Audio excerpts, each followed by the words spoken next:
Hi, so I'm going to show you what I found to be sort of a dupe for the Ole Henriksen, however you say it, banana eye cream, and also for the new Tacha pearl something. I went to Sephora the other day and I saw those Tatcha ones. They look like Pokeballs, and I was like really close to getting it, but then I realized I can sort of like, I guess, figure out how to do it on my own with stuff that I already had.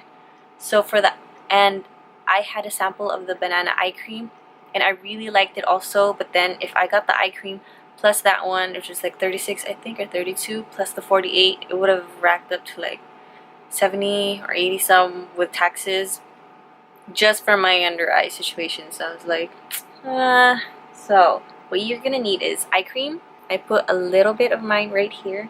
Mine is just like this Asian brand that I already had, and then my Becca corrector. It doesn't have to be the Becca one, and you just mix it like a tad bit, like so, on the back of your hand for like the warmth. Just make sure it's well blended. Then I put it in just like that.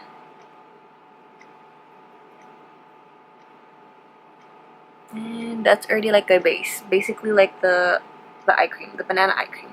And then what differs it to me with the Tatcha one is just that it has a little bit of pigment because it is a little iridescent, which I guess light reflecting particles for to lighten, I mean not lighten but brighten your eye area.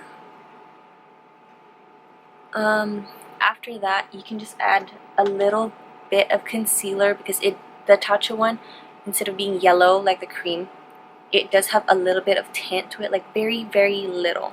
So for this eye, that's what I did because I'm going for like the no makeup face and like no foundation and just a little bit of brightness in my eyes.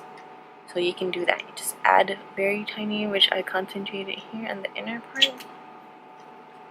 And you can, if you're confident enough or like okay with your darkness after the eye cream plus the corrector, just leave it as like that, and you can set it if you want, or you don't have to set it if you have dry under eyes, and you can just like carry it around with your beauty blender and just kind of touch it up like with it during the day, or your finger, as long as you have very clean fingers. And that's basically it, guys. And now the next clip is gonna be me with like my whole makeup, but you don't have to watch that. This is basically just like the gist of it, as you can see. So save you some moolah. That's my phone. I have to go. Sorry for the super quick rush, but I just wanted to get my point across. Okay. Thanks for watching.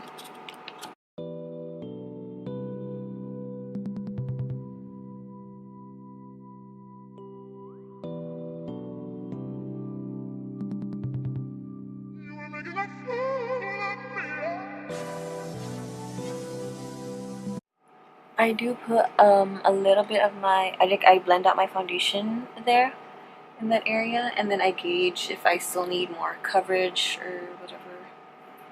And I can't find my Becca concealer right now, so I'll use my Tarte Shape Tape. I do focus more on my inner corner than anything, and then I do blend it out from there. And then I used to bake, but I find that it's too much sometimes, so I'm using the Ofra yellow powder. It's like a banana powder that's like in a pan. I dip my brush in and then I swirl it in my hand to remove excess, and then I blend it out first. I go here. This is a Real Techniques contour brush, but it fits perfectly in my eyes. So, and you can also do this method with your loose powder, like the powder that you bake with, Airspun, all those. I just like this because it also adds a little bit more brightness because it is yellow. So, and that's that. Like, not a lot of product, minimal and bright. There you go.